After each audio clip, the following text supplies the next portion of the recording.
Good morning, everybody. We're going to go ahead and get started. There's still a couple seats up here in the front for those of you in the back. If you want, feel free to come ahead. And that's famous Greg Lynn. You'll get to know him really well. So thank you all for coming out here. How many people are here for the first time ever? I know there's more than that. Don't be bashful. Okay, a lot. How many people are consider themselves an entrepreneur or a business owner? Wow, okay. Over half the room, that's awesome. So for those of you who are here for the first time, this is 1 Million Cups, and we do have Dr. Granger's class here. Michelle Granger's in the back row. Her class is going to be joining us for the rest of this semester, the entrepreneurship class. So we're excited about that and to get their feedback and input on this platform. And what this is it's a weekly event put on by myself, Sterling, and Chad over here. And we have several sponsors that help us out, and we're really here just to build the community, the economic development, the startup community, and to foster entrepreneurship. And so each week there's 2 presenters. Typically they're right here from Springfield or the surrounding area, and they give a 6-minute presentation, 6 to 8 minute presentation about their company, and then it's open Q&A. Any questions, any comments? Again, we keep it all educational, so it's a pretty light group. We don't get into financials too aggressively. If they want to, it's up to the speaker.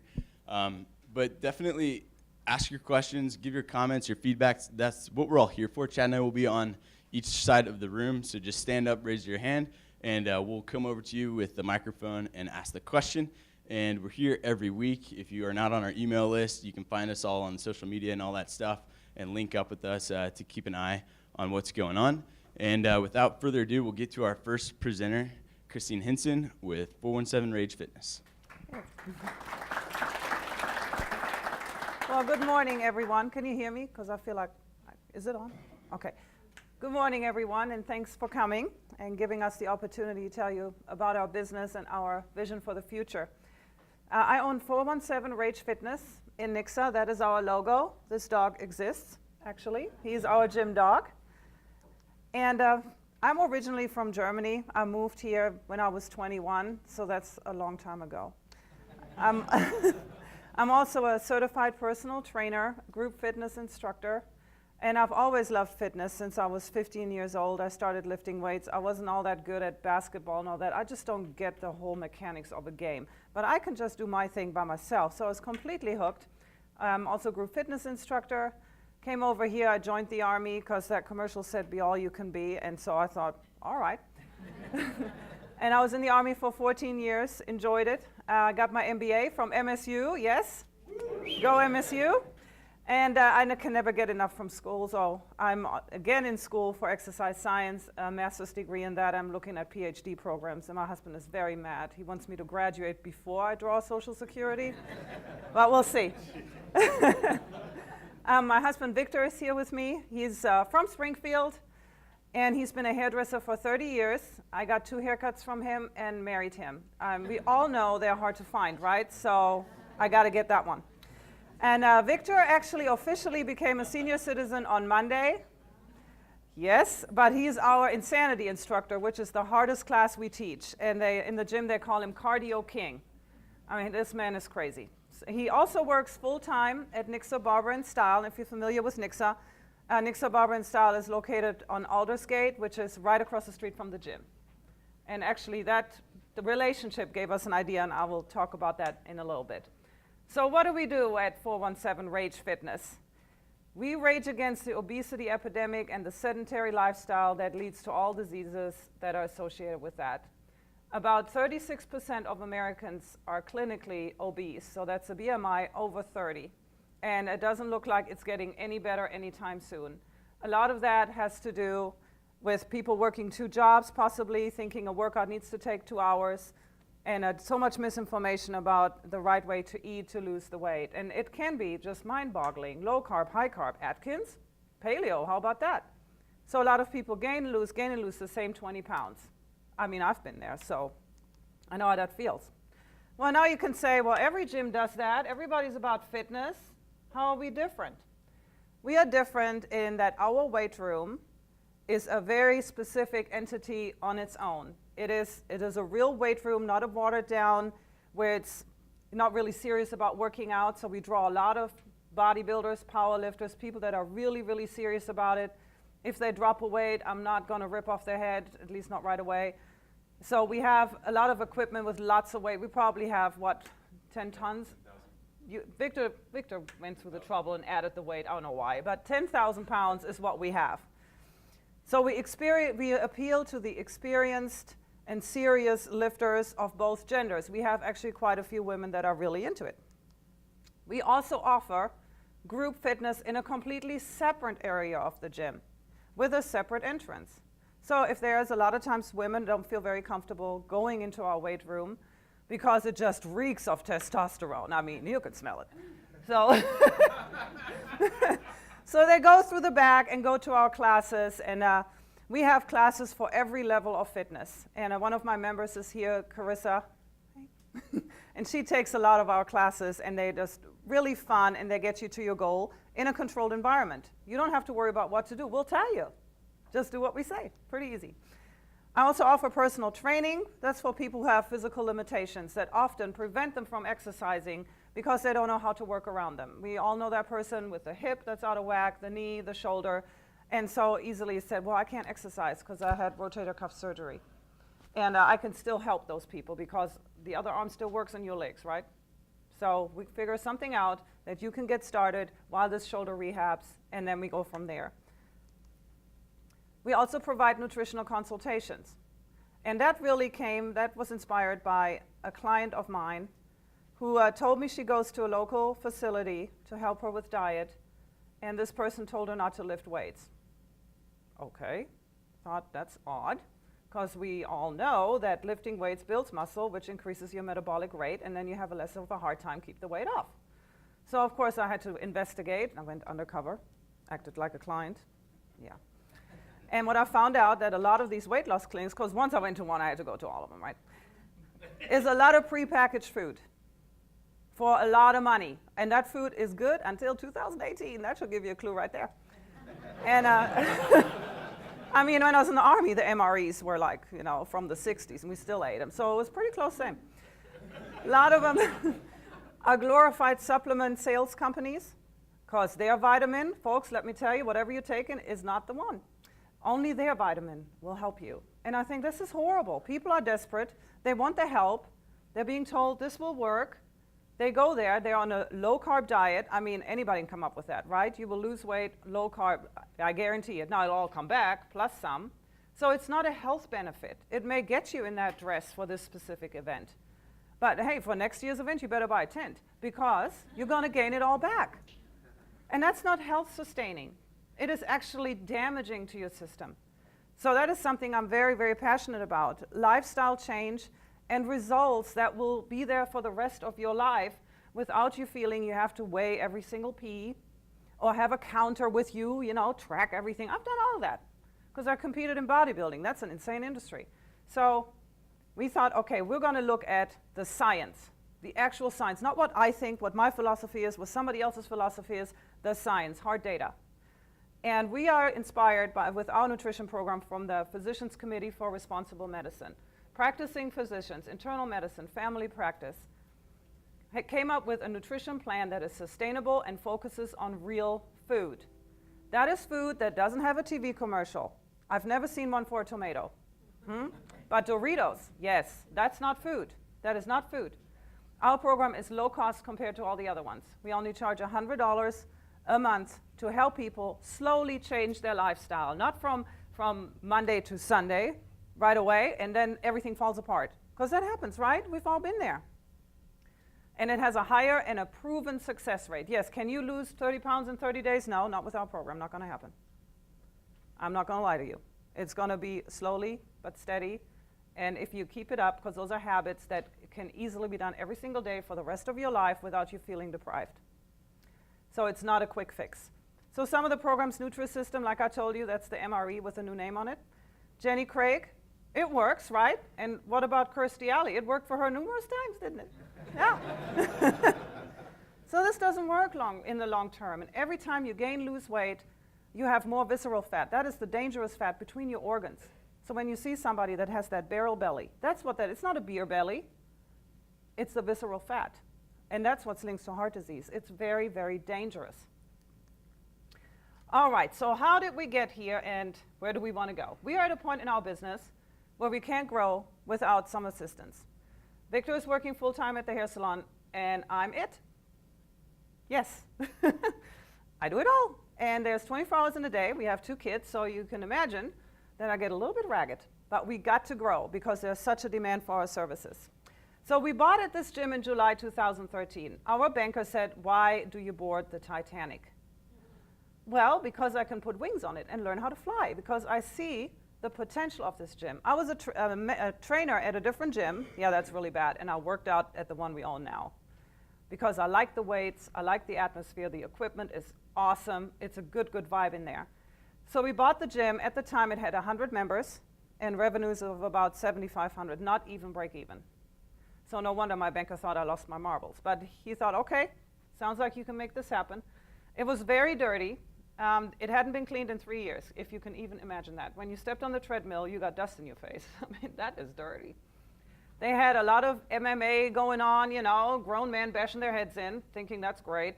So that right away deterred a lot of families. I mean, who wants to go there, right? Open steroid users, I'm not naive. This is bodybuilding after all. But I'm talking about open steroid using, okay? Unacceptable. It is illegal, and it will kill you eventually. You may look good, but it still will kill you. So we cleaned house. A lot of uncomfortable conversations. Yes, like, no, you can't be here anymore. But we did it. So we are now at 330 members, tripled the membership in 1 year. We're at profit level now. Monthly revenues are about 11.5. It's super clean, because my husband cleans it all the time, all the time. No open steroid users there, no MMA. We started the group fitness, personal training, and we are there every day. The previous owner was absent, and I think absent-minded, because she was never there. 3 or 4 months would go by, and nobody was there. Can't run a business like that. So what's the vision for the future? We have outgrown our facility. I would like to establish a Rage Fitness Wellness Center where there's complementary services all under one roof or in one building. Because every entity has to be distinct, otherwise it gets watered down and you try to be all things to all people. This is what I want to do. A bodybuilding gym like we have now in one area. Group fitness, the best programs in the world. Les Mills, Beachbody, and those that I come up with by myself. A separate women's gym. Women don't want to work out with these guys, grunting and all that. That's not nice. So where they can feel comfortable. Childcare, it's a huge need. So many people can't work out. It's like, what am I going to do with the little ones? We have a play area, and they can go there, and plus we have a gym dog, and he's childcare. Okay, I mean, it works for now. But kids need to be exposed to exercising, so no TVs in that childcare area, I tell you right now. It's going to be stationary bikes. I actually want to do the power supply with a stationary bike so the lights turn off if they're not pedaling. That would be great. A nutrition center with a restaurant, with cooking classes, and here's the hair salon. Here's why. So many people that go to Victor, get their hair cut, then come to the gym to sign up because they already feel comfortable with him. He's a nice guy. He talks about the gym, so they already have an invitation. Takes off the intimidation factor completely. We can integrate all the revenue under one roof. Maybe one person comes to the hair salon, then they see the gym, try it out. We can cross-promote. Loyalty cards, that sort of thing. And pretty soon, people use all of our services. And in the end, training and cutting hair is about relationships. There's so many hairdressers, they can't cut their way out of a paper bag, right? But they're super nice. So people go to them. All right, this project is different because we're not watered down. Big box gyms are kind of watered down. So we want to avoid that. Each segment serves its purpose. I'd like to accommodate about 1,000 members. So that's quite a bit more than what we have. And I got to rush. I'm getting the finger. So people are asking, is this sustainable? Yes, because once somebody is hooked, they will continue exercise, especially if you want to keep the weight off. You can't go back to laying on the couch. Hello. You got to keep it up. We can easily franchise that because all systems are in place. So what do we need? Money. Yeah, lots of it. Because I showed you the idea, right? So if that's you, I'll take it, please. And one last message from our gym doc. Who wants to be part of the solution? because it's not going away anytime soon. That's great.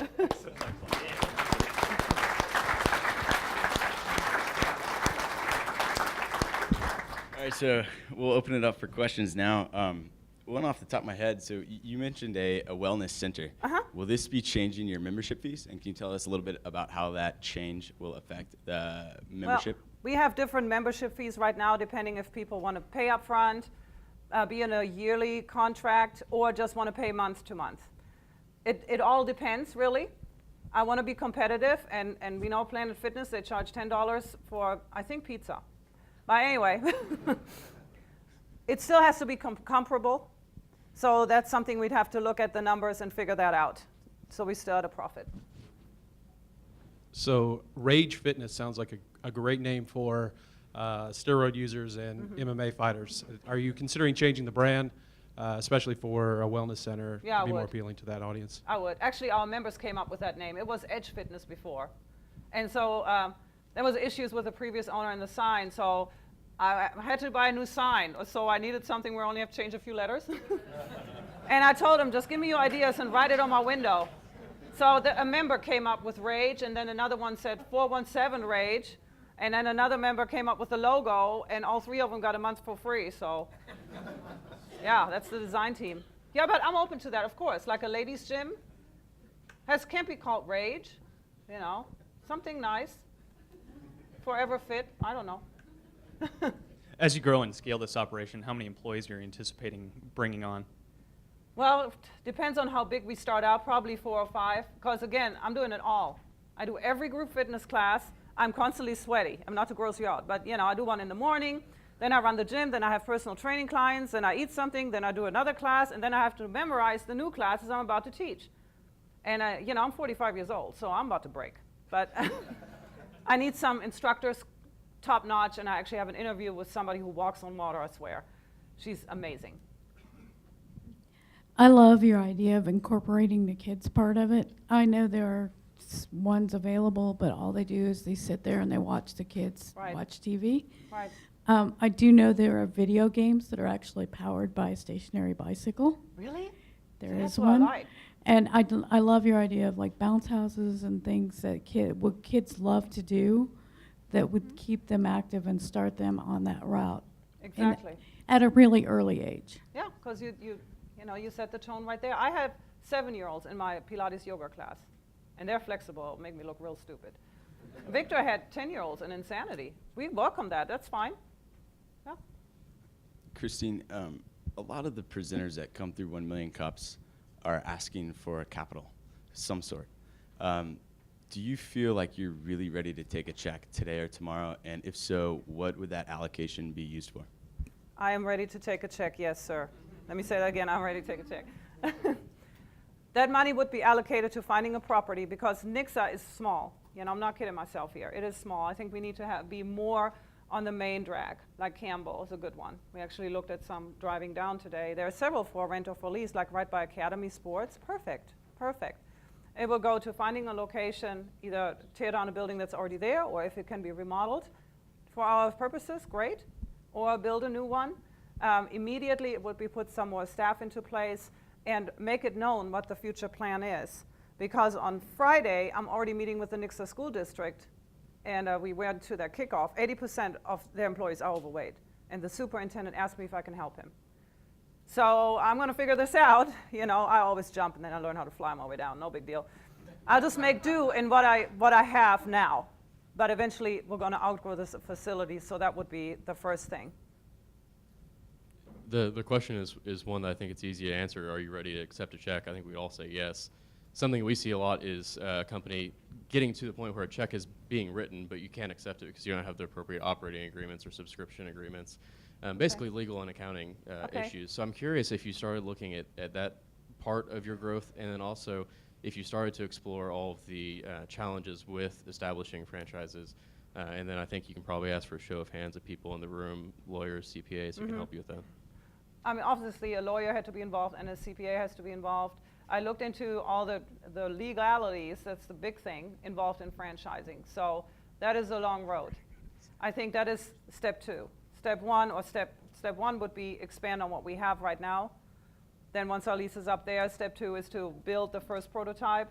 Step 3 then would be to do the franchising. Can't all be done at once.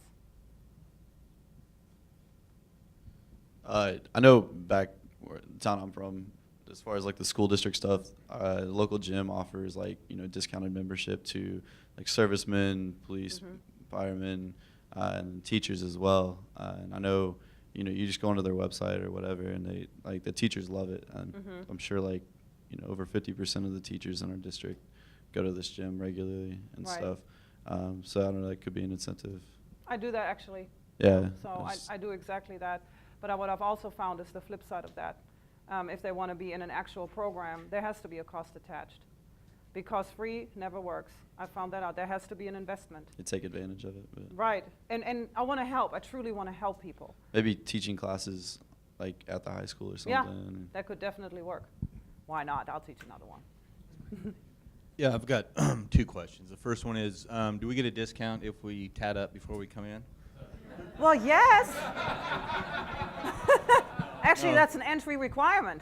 I was wondering. Yeah. No, but really, I've got 2 16-year-old boys, and one of them comes home from school, and it's just ridiculous what they have them do. Do you have programs? And I was wondering the age range that you work with. So if I bring my boys to you, where they get some good instructions that they can take with them, because they're just starting out, and I don't want them Right. to build bad habits. Right. And that is something that I'm trying to design right now.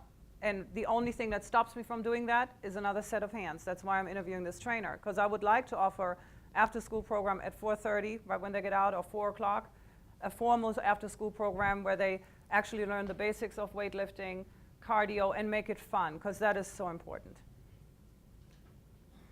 Is it you? Okay. Yes, I have a question. You have a lot of competition in Springfield for fitness.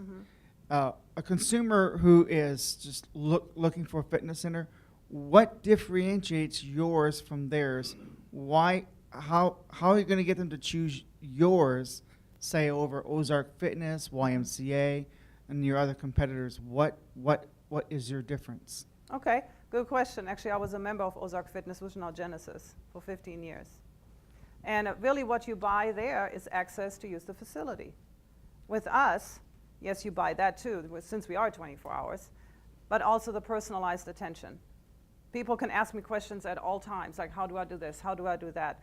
And I can put them in a program or just answer the question. That's the difference. It is not so huge that every 2 weeks there are new employees. And that's why I'm very, very picky about who I'm hiring. Ideally, I'd like a partner with a fitness background. But the lady I'm interviewing today, I've known her for 15 years. And she is top-notch. She's a true professional. So what I'm looking for are people who care. And I also know how expensive it is to get certified in anything fitness-related. So those people need to earn a fair wage. And a lot of the big box gyms, I trained at Ozark Fitness. I make $7.50 an hour. I don't think so. I mean, that's ridiculous. It is a preventative health service, if you ask me. And we have a lot of education that we have to pay for ourselves. And you don't get top-notch trainers at that kind of pay. And that is the big difference, quality. I think my question can also go along with that. I just moved down here for school, and like I have a weight set at home that I can use, and I don't really particularly like going to gyms, but I haven't been able to find anything down here where people go out and do events, like going on bike rides or going on hikes in the nature or in nature and stuff like that. And I think if you added something like that, you could get people that don't want to go to gyms, and it would increase your customer base, because then you also have the people that, you know, they go on these hikes and they're like, well, this is kind of hard. Maybe I do need to go to the gym and prepare myself for it. And then they already have that group of people they met to go with them and encourage them to want to go. That's right on. I think You're that would be absolutely something right. you could add into it. Yeah, and you're absolutely right. And those are all things that I think are good and need to be done. And the only barrier to that is I'm just one person. I can't take a running group at 5 a.m., then have a personal training client at 7, teach 8:30, man the gym, and have some personal training clients. You see? Yeah. Yes, those are great. And my husband and I talked about it. And we're doing all we can with just the 2 of us. And that's the vision, so yes. That might actually circle back to the question earlier. Like, do you have a business plan of how many people you plan to hire in the future? Because if you're going for 1,000 visitors, can they all get the quality one-on-one attention from you? That's kind of No. my first question. And the No. second question, I saw the $100 monthly fee for the wellness consultation. What do you do? What does that $100 encompass? Okay. Do people just have to come to the gym, or do you actually take them grocery shopping? What does that encompass? Well, the $100 includes the membership. So you can already deduct that right there. Weekly check-ins. I don't want to call it weigh-ins, because then the focus is so much, oh my God, I didn't lose any weight. It's more about, okay, how did we change behavior from last week?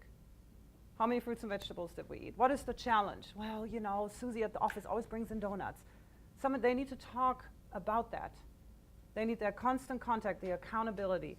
Then attend classes, a certain number, I'd say 3, and an initial personal training consultation, but a lot of people that are very heavy, they feel better in a more low impact, slow type of class. So that's what it accompanies. And what was the other question? The business plan, how many people do you plan to hire? It sounds like you have a huge plan for growth. I'm just wondering kind of, did you project out 3 years, 5 years? What do you see happening? Well, I haven't projected that because on Monday I was told I'm presenting. So there. Well, hey, I had to say it. So now, right now, it's just adding one as we can afford it. But I know this is like putting the horse before the cart, or however you say that in America. I can never learn those things. But as the need arises, plug somebody in there. Not start off with like 20 people and they're all twiddling their thumbs. Quality over quantity. So Christine, in conclusion, 2 things. One, how can we get a hold of you? What's your contact information? And as we wrap up every presentation, as a community, as a whole, what can we do to help you? Well, get a hold of us. Victor has all our cards. Or write this down. Here's phone number, okay? Ready? 417-724-0767. Our website is 417ragefitness.com. Okay? Thank you.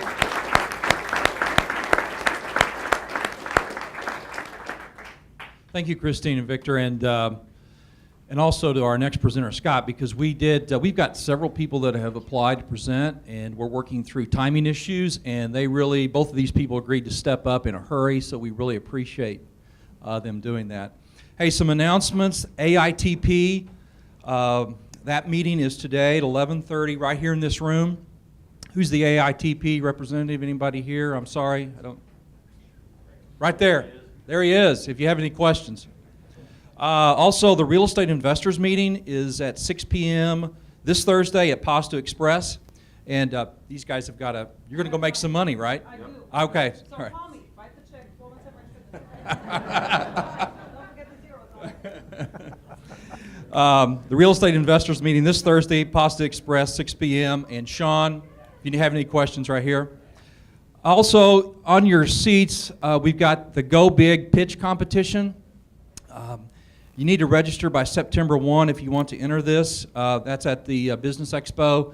And registration by September 1. If you have any questions, Ryan Mooney, right back there with the chamber. Also, Christine Dawes with Granola is here, and Christine got a nice mention in Fast Company. Yeah. Oh, well, thank you. That's great. Also, we have Dr. Jungman, the new superintendent with Springfield Public Schools, right back here in the back. If anyone wants to. Welcome.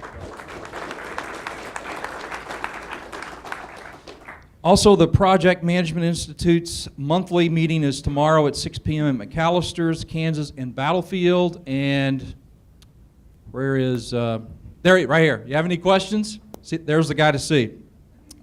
Okay, I think that's all the announcements, unless I've missed something, which I've been known to do that in the past. Yeah, thank you. There are a few seats up front if someone gets tired of standing, especially those people in heels. So, our next presenter is actually from my hometown. I think my brothers know him well. Scott Way with Biotekt, so you've got the floor. Thank you.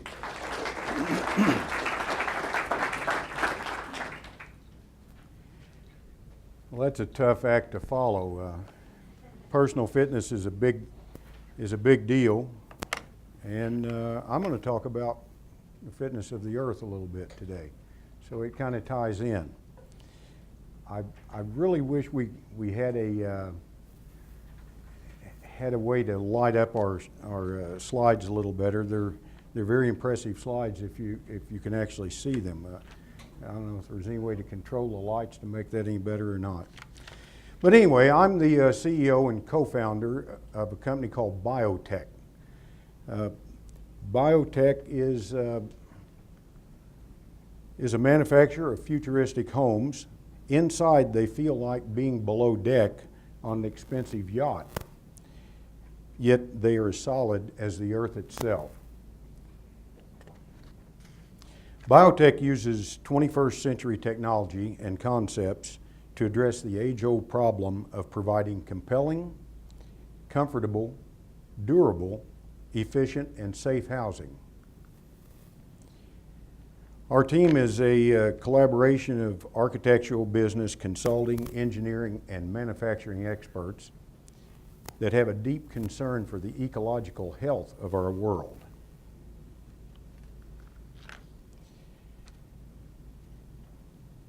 Our research found that there are some problems, some major problems, that are worth solving.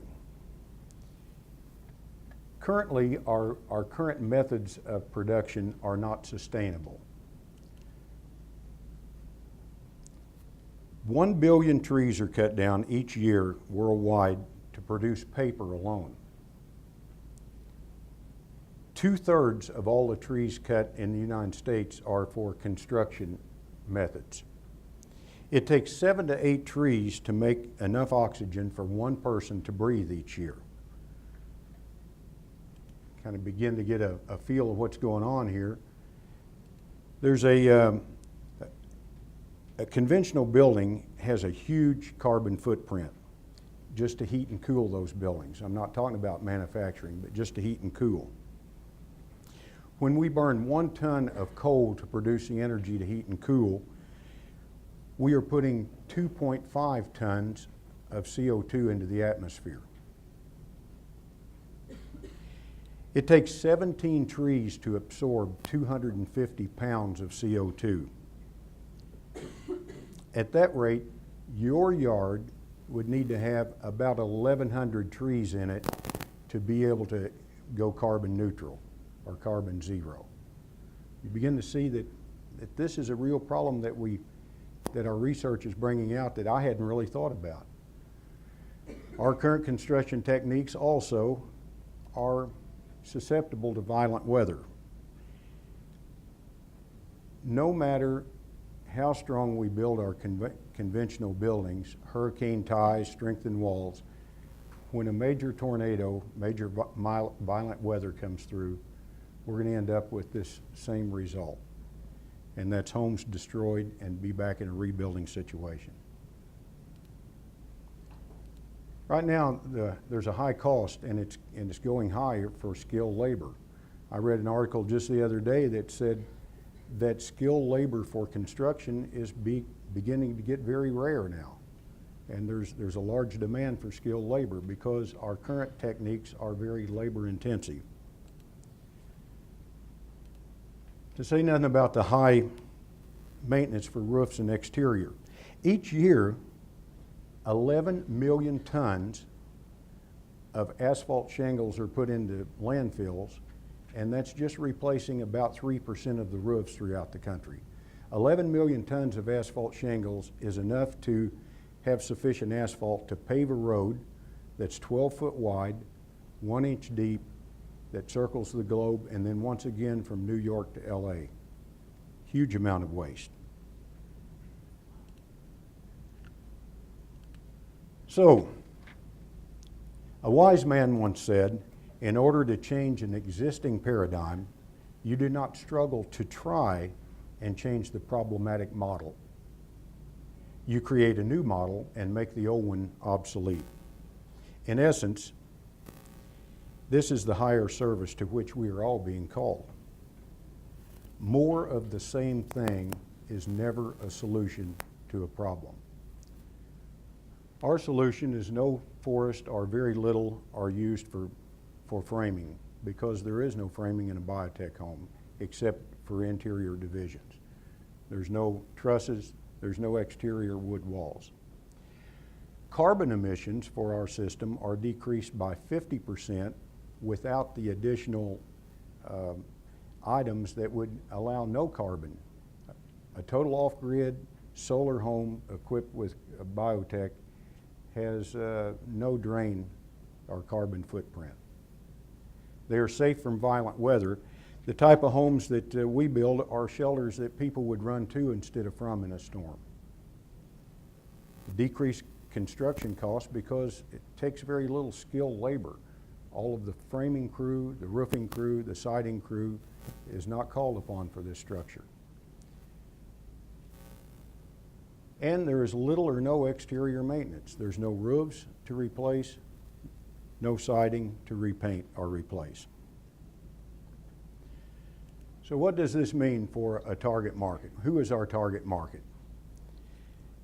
Almost anyone could be, that's looking to build a home, could desire a Biotekt home. However, the government now has grants that they're putting out saying, please build us green things. We'll give money to municipalities for green homes that are green offices that don't need so much of the energy that's being used in the other type spaces. Retirement people are contacting me almost daily saying we want to have a home that we can live in through retirement and not be surprised by $5 propane next year. There's a number of groups throughout the country that are kind of eco type people that want to be involved in living on Earth and not taking from Earth during their lifetime, but living in balance with the Earth. Many of those want to develop eco-villages where they can have a very small impact on the rest of the world. Also, ecotourism is beginning to be a big deal around the world. People like to visit those very small places of the Earth where there's still some nature left and kind of get over their nature-deprived syndromes. And in doing so, the Biotekt home blends into those surroundings.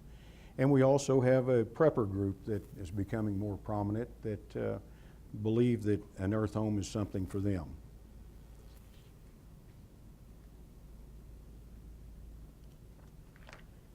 What's a competitive landscape for us? Of course, conventional homes. Conventional homes are least sustainable, least safe, and they're the most harmful when it comes to emissions. And you've all heard of the earth ships. The earth ships are being built out in Taos, New Mexico. I was out there looking at some a few months ago. And they're interesting in that even though they proclaim that they're a lot of do-it-yourself, they're stacking up a bunch of recycled tires and ramming earth in it. And apparently they have to drink large quantities of wine to be able to build some of those walls that have the wine bottles in it. But ironically, all that involved, and this may be some of the wine costs, they cost about 2.5 times the amount that a Biotekt home would cost. And of course, there's concrete homes that are have some of the same benefits as a Biotekt home. However, they are also highly expensive. Here's some of the milestones that we need to meet in the next few months. We had initial experience. There was a plant in Cali, Colombia that produced a similar type of home. Here's some examples of the Biotekt ecotourism down in Ecuador and a water bottling plant in South America. And in Athens, Tennessee, there is a environmental education center that I was able to help construct back last year, and it does everything it was supposed to do. Being off-grid, this building, when they go out of the evening, they shut the power down. There's no heat to it.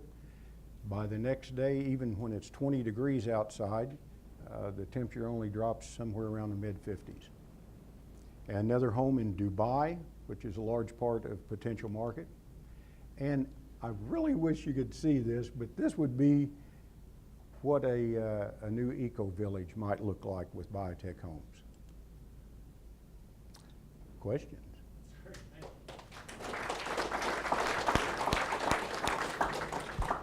Hey, Scott, so I'm a little confused. Can you help me out here? So you guys do what exactly in a very short, condensed manner? You're architects, engineers, or you're supplying and manufacturing some sort of building service? What is it that Biotekt does? The or a Biotekt combination is, of all? is a manufacturing concern that builds components for homes that are earth bermed or earth contact. And you're manufacturing these products now? There was a manufacturing plant in Cali, Colombia that actually failed. On a trip to Cali, the president of the company down there asked me, he said, "Where do you see yourself?" I said, "I see myself as CEO of North America Manufacturing Distribution." He goes, "Interesting, the company failed." I was left hanging, and in my moments of distress, I thought, how can I turn something bad into an opportunity? And so I got with the original designer, and we now got our business plan lined out to manufacture in this country. So that's where we're headed now.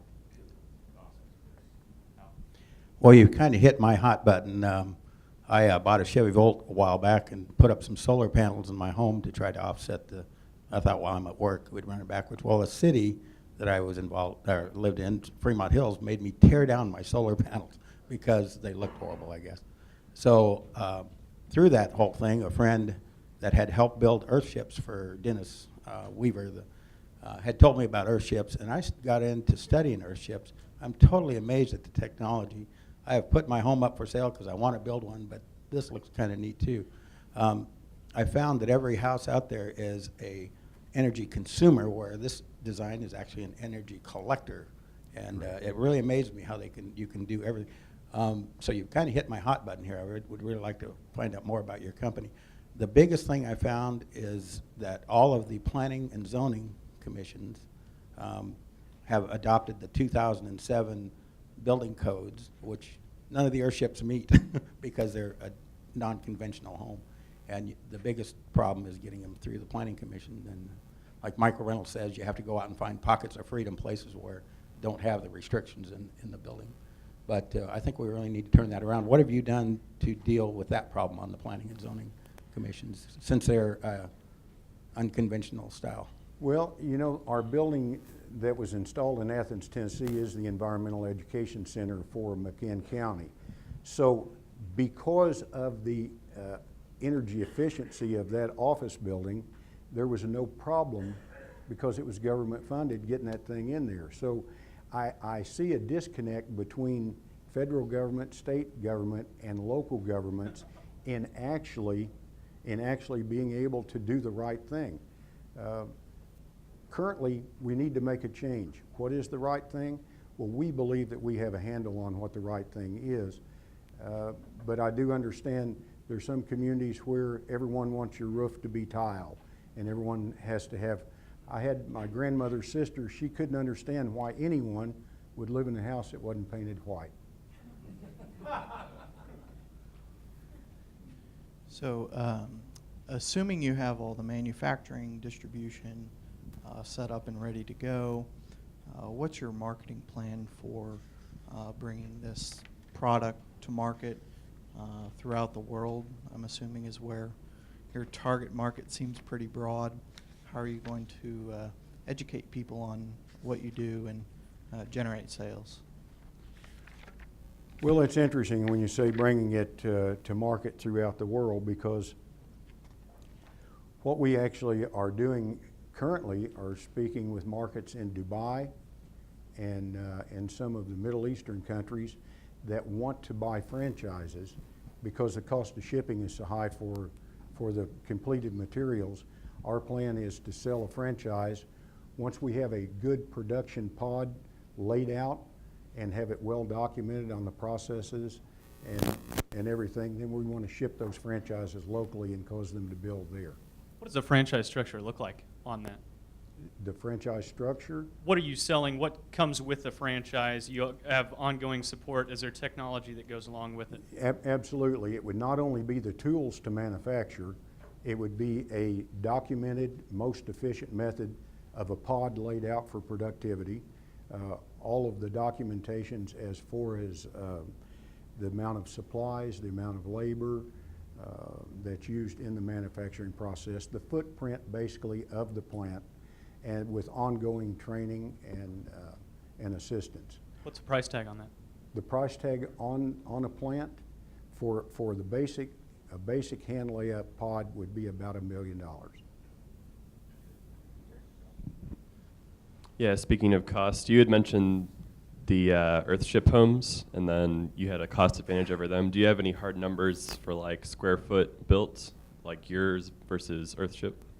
Earthships, what our research found, costs about $250 a square foot. A comparable Earth home with comparable type amenities would be about half that. So the home or the office building, it was built in Athens, Tennessee, totally off-grid with a 5 kW system, a power backup, an air pump for heating, about $125 a square foot complete. For a conventional home, you can bring that down probably under a conventional home price of less than $100 a square foot. If I was to come on site where you're going to put one of these up and I sat there in a lawn chair and watched, what would I see? Are you doing this on a concrete slab? Are your Absolutely. materials plastic or what? It's on a concrete slab, and the materials are in pieces that are no bigger than 8 by 12, can be handled by 3 or 4 guys, unskilled guys. Set up a average size home in about a week. So you can be in the dry for an average size home in 5 to 6 days. It's incredibly fast on the construction end. I was gonna say, like, trying to set this up in the United States, like you said, you want to create a manufacturing base here. How do you fit this in with the normal, like just a typical everyday neighborhood, the everyday family? Like, how does this fit in with their life? And because I mean, I could see the interest in the retirement community and the eco, intrinsic people. But how do you fit this in with like the everyday? Like, are you trying to? Is this something you just want to target like certain people on, or do you want to target this for everybody? Well, originally our target figures that we have there for about $3.1 billion worth of capital out there is only pulling down about 1 to 3% from each of those groups. So eclectic, a little eccentric. If one pod gets built in an old dilapidated neighborhood, or one building gets built there, I can see the neighborhood beginning to pull down those old buildings and turned into an eco-village. In a high dollar neighborhood that has space where you don't really see your neighbors that directly out of your window, then these would fit in and you'd never know they were there, except they're the driveway that approaches. I got a question in regards to the financing. Most people have to have financing to get into a house. How are the appraisers going to be able to compare this to come up with a good value that gets past the underwriter in order for someone to have financing to build one of these houses? Are you a banker? Used to be.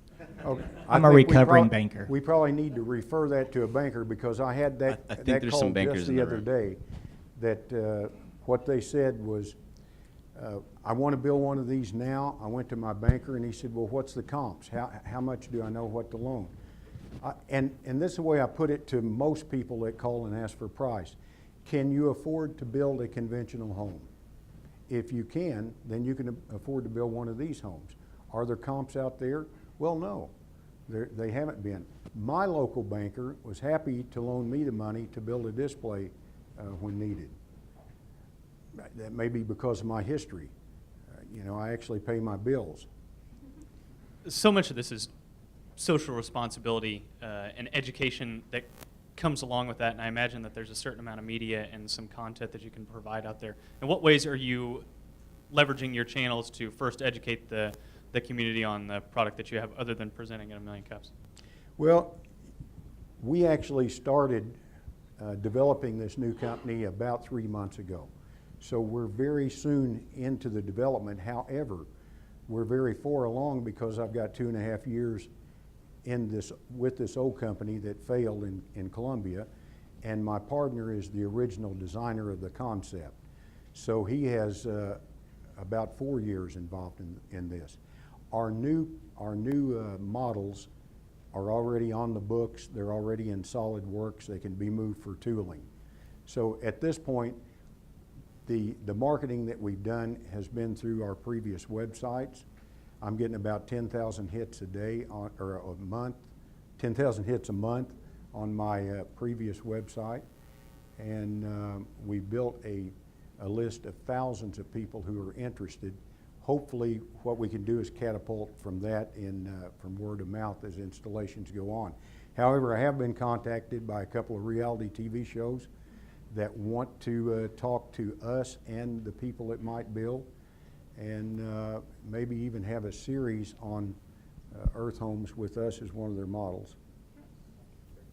Well, what I see going on here is a progression. And what I've heard so far is this is where we've been, and even with financing and such. This is where we've been. Where are we going? Is this a complete change of course? What I would like to see would be a gradual incorporation. In other words, you had an old building to tear down, you tear it down and use some of that in conjunction with the new, which would be so much, fantastically different. Because I've been in log homes, I have sold roofs, siding, windows, I've been there, and these industries are huge, and they, so you're bucking the trend to where we were as to where you're going, and I'll go along with you if you want. We are absolutely disruptive when it comes to bucking the norm. Yes, one of our people that's working with us is now we've designed a Habitat for Humanity building for the Athens, Tennessee folks also, and that will be one of the first that comes off our line. Will be a building, a Habitat for Humanity. The question I had, it sounded like you are also including the mechanical systems in these homes and buildings, if I heard right. And if so, what systems are you putting in place for, heating, air, electrical, plumbing? What technology are you using? Is that something you do yourself, or do you hire that out through another company, subcontract? And what's the overall advantages that as a consumer we can see versus the traditional mechanical systems in a home? By mechanical, I think you mean heating and cooling primarily. Yeah, electrical, of course, will not be wireless. We haven't broken Tesla's idea yet. We'll be running with wires. Heating and cooling, what we're recommending, what the engineers recommend, is a radiant floor heat, and that radiant floor heat is only going to need a small amount of BTUs compared to conventional home, such a small amount that solar collection systems can be used to heat water and circulate them through a holding tank, providing not only your domestic hot water, but the heat for your home. Electric system, of course, at this point will be solar panels to the, mainly. Are you currently seeking capital?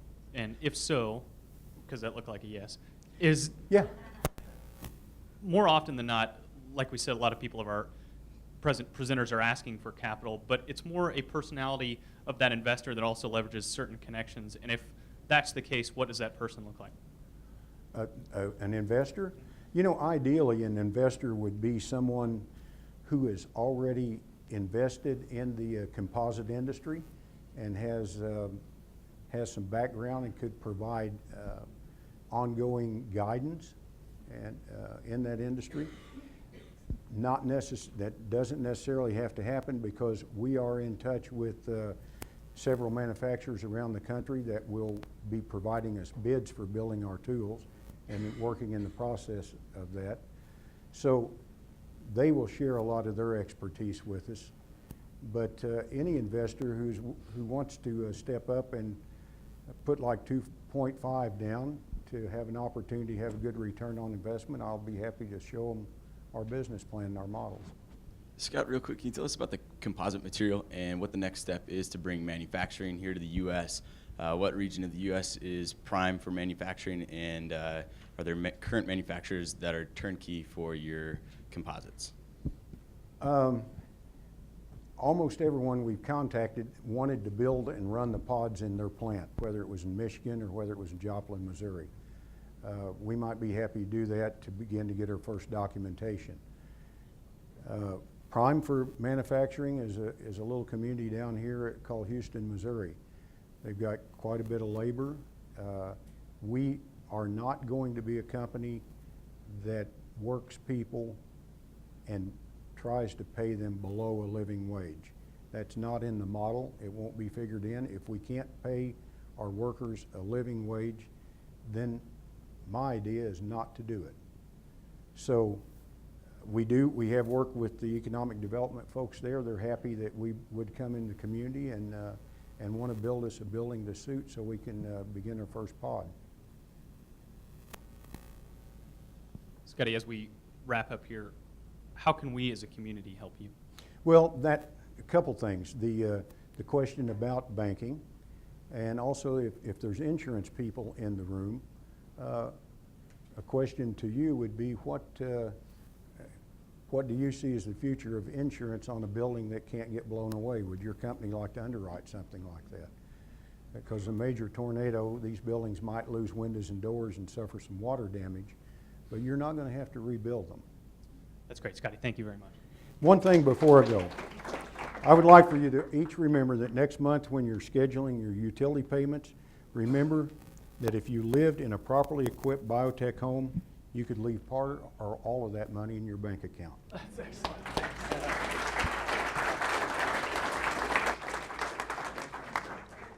Well, everyone, it's 10 o'clock, and that means we're going to wrap things up here. I'd like to thank everybody for coming today. To the student population at Missouri State, thanks for not hesitating to provide feedback. We definitely need some more of that. To the entrepreneurs who decided to take an hour out of their morning, thank you guys for coming. Regarding Rage Fitness, she had to run out, as I'm sure most of you entrepreneurs are lucky to find 30 minutes or an hour within your schedule, and she was able to present for us on last notice. She has a stack of cards over here. If you're interested in contacting her, you can come up and grab those here on the desk. We'll be here same time next week, and we'll see you then.